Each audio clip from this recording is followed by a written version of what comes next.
Ed here with the Digital Digest, and today I wanted to share yet another update on my experience with the Sony A6300. You can see it at the bottom center of the frame right here, priced at $1,000 US body alone, $1,150 if you want the 16 to 50 millimeter power zoom kit lens that I have attached to its predecessor, the A6000. Very similar cameras in terms of aesthetic, but very different in terms of performance if you care about the improvements, especially the video improvements that the A6300 has to offer. So is it worth the premium that it's right now currently priced at over its predecessor, the A6000, which is nearly double? Again, $1,000 for the body, $1,150 for the kit. And then if you really want to get the most out of the A6300, you will look to get better glass for it, whether we're talking about the E-mount native aps-c 10 to 18 millimeter zoom lens I have right here, that's f4, which retails for $850.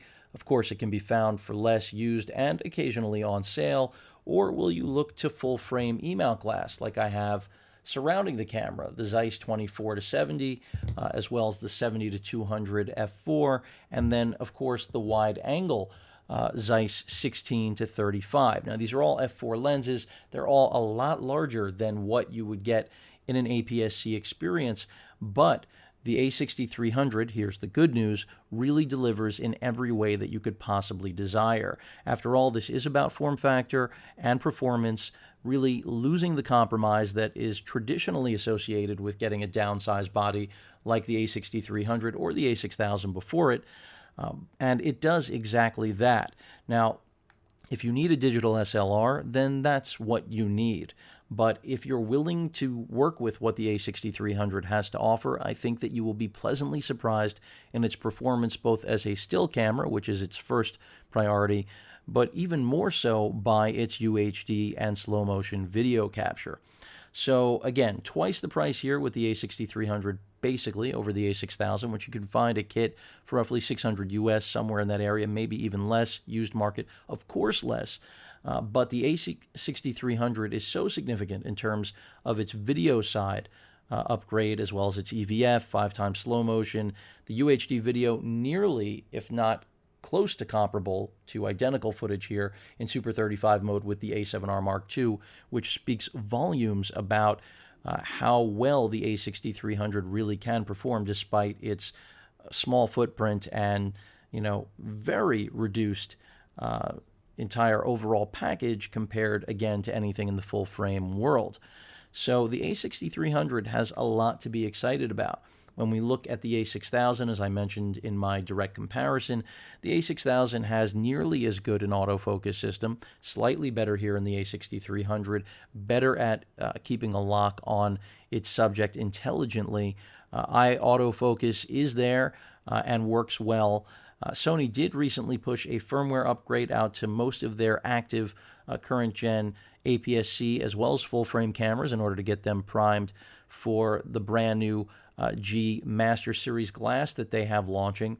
But above and beyond that, if you don't care about the video capability of the A6300, the new viewfinder, which is really impressive, 120 frames per second, so just a completely different experience than what you'll get with the A6000, then the A6000 is an attractive camera still, saving you all of that money and giving you the ability to buy other aps-c Sony E-mount glass.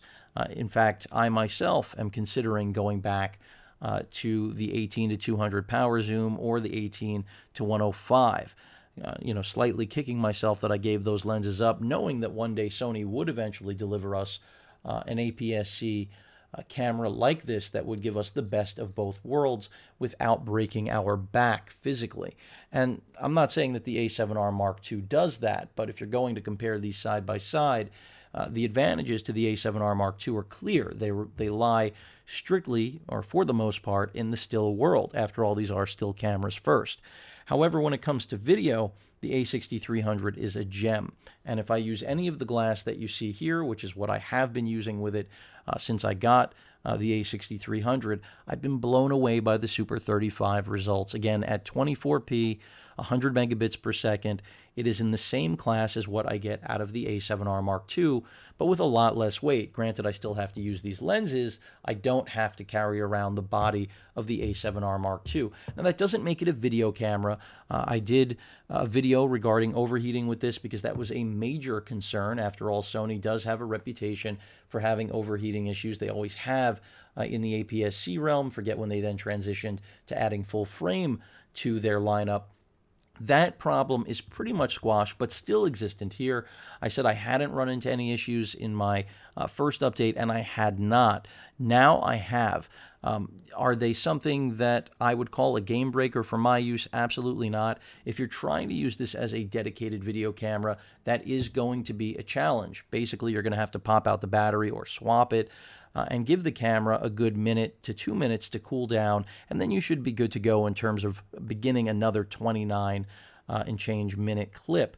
Remember, you cannot do continuous recording with this camera because it is a still camera first, and that is just part of the taxation structure with distribution of still imaging devices like this. Otherwise, you'll have to turn to a dedicated video camera to get continuous recording. The good news with the A6300 is that battery life is not an issue. You could have a single battery in there and hook up an external source and just keep on chugging to your heart's content, something you could not do with the A6000. The slow motion video, 5x that I mentioned before, 120 frames per second at 1080p, is a really nice feature. Do I think that's something that everyone was waiting for? Absolutely not. I think this camera is more, again, about the UHD video, especially when it comes to the supposed, or marketed 4D focus system. I think that it is superior to the A6000, but it's marginal. What's really more important, again, is that EVF, the video capability, and then on the still side, better high ISO performance. If you're going to talk about how this is going to, eventually deal with low light situations, it does outclass the A6000 and basically everything else in its class. So if you were to compare this to any mirrorless camera made by any manufacturer, the A6300 is going to win that low light contest, no question about it. And that's not surprising coming from the manufacturer of the A7S and A7S Mark II. Granted, both of those are full frame cameras. Sony has done an incredible job with the low light capability, sensitivity of the A6300. So if you're worried about low light or curious how it performs in comparison to its predecessor, it kills it. Will everyone notice that? No, but if you're someone in the market who is distinctly after the camera that's going to do better in low light, then you're going to be clearly aware of the difference with the A6300 over the A6000. The general novice, not so much. When it comes to full frame, should you be considering an A7, an A7R, an A7S, an A7R Mark II, A7S Mark II? My answer is really quite simple. It all comes down to budget. Of course, with the full frame option like we have here, you're getting more camera, but for a lot more money. This is easily the best camera on the market right now, and with the new glass coming out, it's only going to get better. My experience with the A7R Mark II has been fantastic. With the firmware update, of course, video has gotten better because any overheating issues the A7R Mark II had are now nil. Also, this camera has every port, input and out that you could possibly want. The only downside, in my opinion, is ultimately that it's still limited to 29 and change minute video clips, because on the still and video side, this thing is just a marvel, but you are paying for it. $3,200 for the body, that is US, and then any additional lenses that you want to pick up, native or otherwise. Of course, you can use legacy glass, but the bottom line is that on the still side, while you're going to have sharper images with more dynamic range than you'd get out of an aps-c sensor, just by the nature of dealing with two different formats, full frame as opposed to aps-c, the consumer Sony is really after, I don't think, is worried about that. In fact, even if that consumer is aware of all the things I just mentioned, they still might prefer the aps-c A6300 simply because they're tired of the form factor and they want something lightweight that really isn't going to be a pain to carry around. I mean, Sony's success not only has been here in the mirrorless aps-c world and now in the full frame for a couple of years, but especially in the cybershot world, where they've created cameras that are run-and-gun gems like the RX line, whether we're talking about RX 100 to its current Mark 4, soon we'll have a Mark 5, I was getting ahead of myself, or the RX 10 and Mark 2 of that camera, and of course the RX 1, which has finally been updated. So I think the APS-C based A6300 lives in that same world where Sony believes that so many users out there, not necessarily all of the pros, but hobbyists, even at this price, prefer to have something in this form factor, and I wholeheartedly agree with that idea, that concept, and I think the A6300 delivers beautifully on that. So whether we're talking about its 11 frames per second autofocus, or again, the improved viewfinder, the 4D focusing system, 425 points of phase detection, 168 of contrast with that hybrid system that Sony's been using now since the NEX6 and only improving upon. The A6000 was kind of where they broke the barrier in terms of mirrorless performance. In the 6300, it just gets better. But add in the video capability, add in that basically everything has been honed, including the build itself. I mean, more robust magnesium alloy build as opposed to the polycarbonate that was employed in the A6000. And now, something that many users that are familiar with Sony will be aware of. If you're not, you'll learn today, I guess. The E-mount used to have a little bit of a wiggle.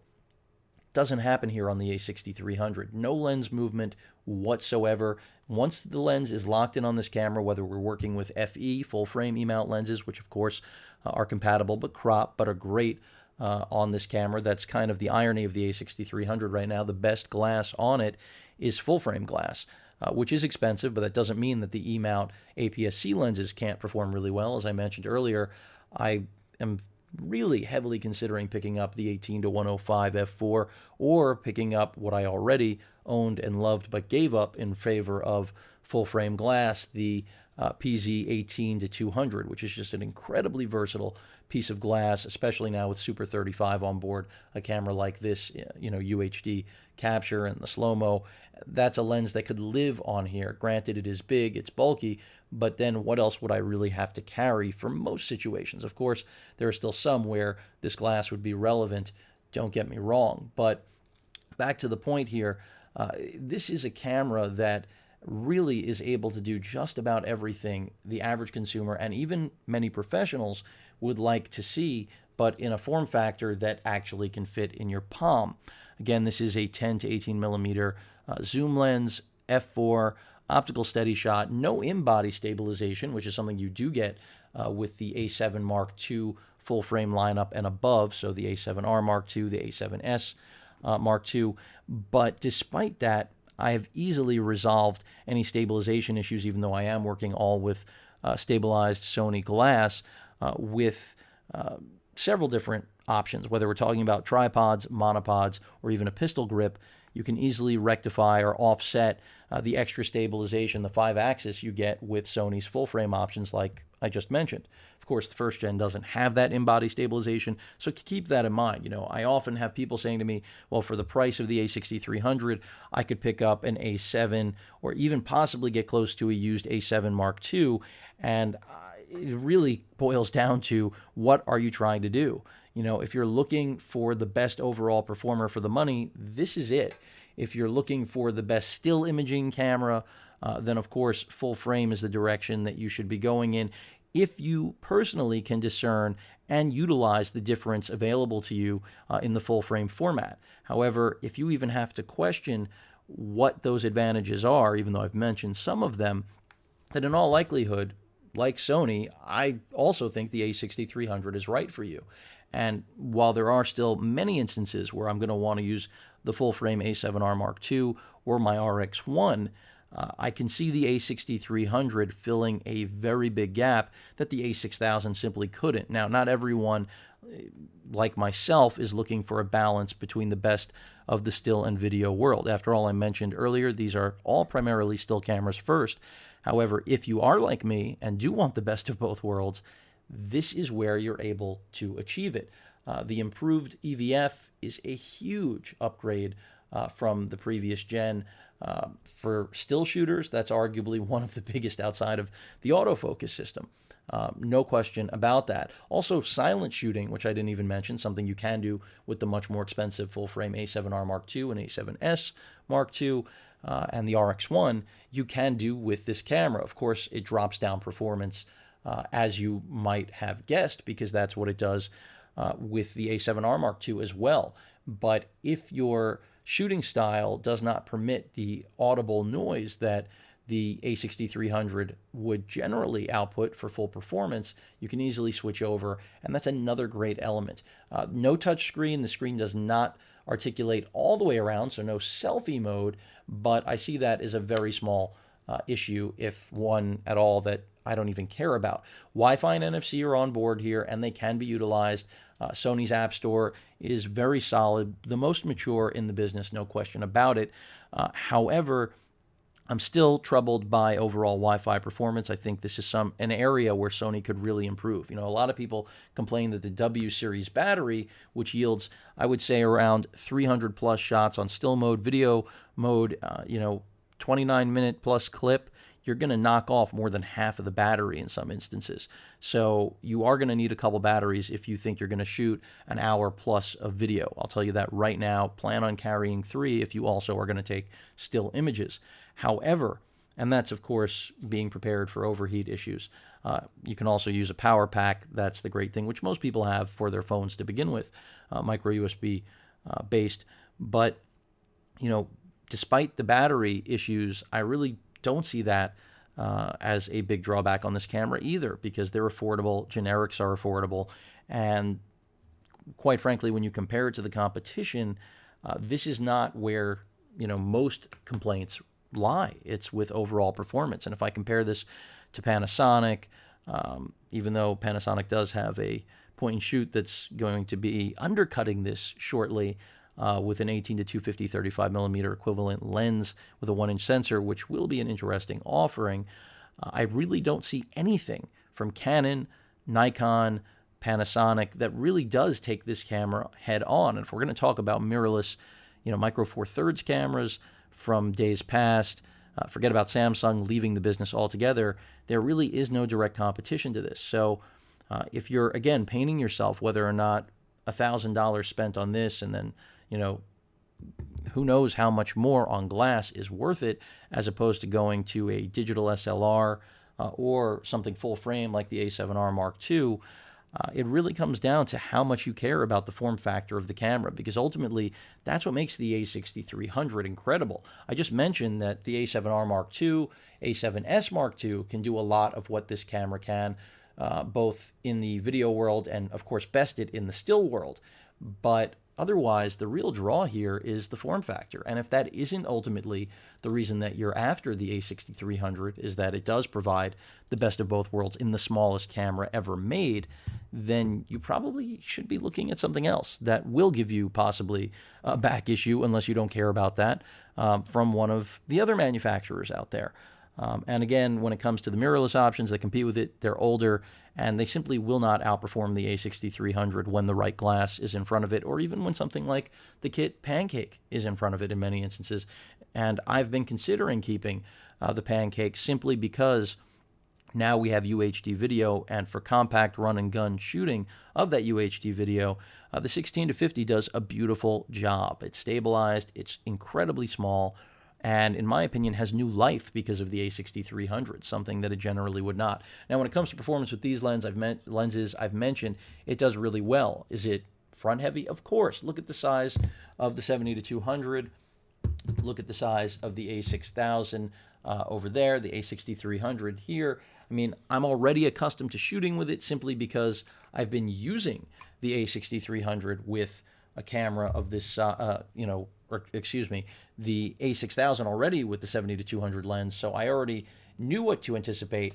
But I mentioned before the movement on the lens itself, on body, that is gone, and that's because this mount on the 6300 is not only tighter, but also much larger. You can actually see the physical size of the mount on the A6000 looks similar, but when it comes to the actual metal, there's more metal here. And on the bottom of the camera, we have a lot more thickness. Now, it may only be several millimeters, but that's a lot when you're talking about bracing a much larger lens, something that a lot of photographers questioned about the E-mount, especially in the aps-c realm. We saw Sony upgrade the A7 to a much bigger body in the A7 Mark II, and of course the same in the R, and the S was already moving in that direction as well. But here, we hadn't seen that happen yet in the aps-c realm, where we got a bigger body to support the larger glass. It made a lot of people nervous. So between the lens wiggle and then lenses only getting bigger, it was obvious that we were going to need to address that. And Sony did exactly that. So you could pop a lens like this, the 70-200. Now, this is only the f4. I apologize to you purists who want the the f2.8 that's going to be over $3,000, but this is more than enough for my needs. If you're wondering if you can shoot wildlife or sports with this, you can, no question about it. Still very easy to handle and definitely a lot lighter than throwing this on my A7R Mark II. And when it comes to autofocus, this is going to outperform the A7R Mark II without hesitation. But again, it comes down to what exactly you're trying to do with the camera. In my opinion, again, the A6300 right now is without a question the best best camera that money can buy with a mature lens system to support it. Forget that I'm not even talking about using legacy glass with adapters, which of course many of you out there love to do, and for good reason, because it is a very good option. But at the end of the day right now, I personally think that if you're after, again, the best bang ounce for ounce of camera, both still and video, the A6300 is where it's at. And I'm curious to all of you that actually watched this long, let me know what lenses you're trying on the A6300. You see what I'm working with, so I'm curious what everyone else is using as well. I've seen a lot of great images and video out of this camera around the internet, but I want to know what you, all of my subscribers, are interested in using on this camera. Like I said, I'm still after either the PZ18-200 or the 18-105. Any questions or comments, please feel free to post them. Hit that like button, and of course, as usual, subscribe. Did I mention that? Later.